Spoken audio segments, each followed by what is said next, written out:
வெற்றிவேல் முருகனுக்கு அரோகரா. இன்று திருப்பரங்குன்ற திருக்குட நன்னீராட்டு விழா சிறப்பாக நடைபெற்றது. அம்மையப்பர் மதுரையிலிருந்து தன் மகனின் விழாவில் கலந்து கொண்டு இவ்விழாவினை மேலும் சிறப்பித்துள்ளனர். நான் ஒரு விதத்தில் பெருமகிழ்ச்சி அடைகிறேன். ஏனென்றால் நாம் இந்நாள் வரை விநாயகர் பெருமானுக்காக திருப்புகழை கண்டோம்.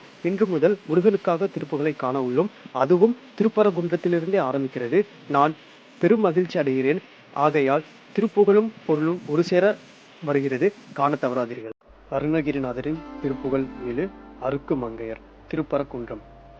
அருக்கு மங்கையர் மலரடி வருடிய கருத்து அறிந்து பின் அரைதனில் உடைதனை அவிழ்த்தும் அங்கு உள அரசிலை தடவியும் இருத்தோல் உற்று அனைத்தும் அங்கையின் அடிதொறும் நகமெல்ல உதட்டை மென்று பல் இடு குறிகளுமிட அடிக்களம் தனில் மயில் குயில் புறவு என மிகவாய் விட்டு உருக்கும் அங்கியின் மெழுகு என உருகிய சிரத்தை மிஞ்சிடும் அனுபவம் ஒரு பழம் உற கையின் கனி நிகர் என இலகிய முளைமேல் வீழ்ந்து உருக்கலங்கி மெய் உருகிட அமுது உகு பெருத்த உந்தியின் முழுகி மெய் உணர்வு அற உழைத்திடும் கலவியை மகிழ்வது தவிர்வேனோ.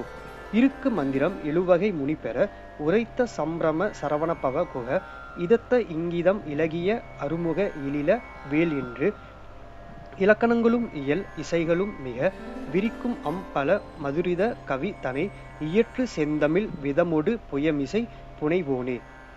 செருக்கும் அம்பல மிசைதனில் அசைவுற நடித்த சங்கரர் வழிவல்ல அடியவர் திருக்குறுந்தடி அருள் பெற அருளிய குருநாதர் திருக்குழந்தையும் என அவர் வழிபடு குருக்களின் திறம் என வரு பெரியவர் திருப்பரங்கிரி தனில் உரை சரவண பெருமாளே. பொருள். காம இச்சை தூண்டும் பெண்களின் பாதங்களை வருடி அவர்களின் ஆடை அவிழ்த்து நகக்குறி பதித்து மெழுகு போல உருகி புத்தி மயங்கி உடலுணர்வு அற்றுப்போகும் அளவிற்கு சிற்றின்பத்தில் நான் ஈடுபடுகிறேன். இந்த இழிவான வாழ்வை நான் என்றைக்குதான் கைவிடுவேனோ. சப்த ரிஷிகளும் வேதத்தின் பொருளை உரைத்த சரவண பவனே, செந்தமிழ் பாமாலைகளை விரும்பி ஏற்கும் ஆறுமுகனே, மாணிக்க வாசகருக்கு குருந்த மரத்தடியில் குருவாய் வந்து அருளியவனே, திருப்பரங்குன்றத்தில் உரையும் பெருமாளே, நீயே எனக்கு அருள் புரிந்து இந்த மாயையிலிருந்து என்னை காத்தருள வேண்டும்.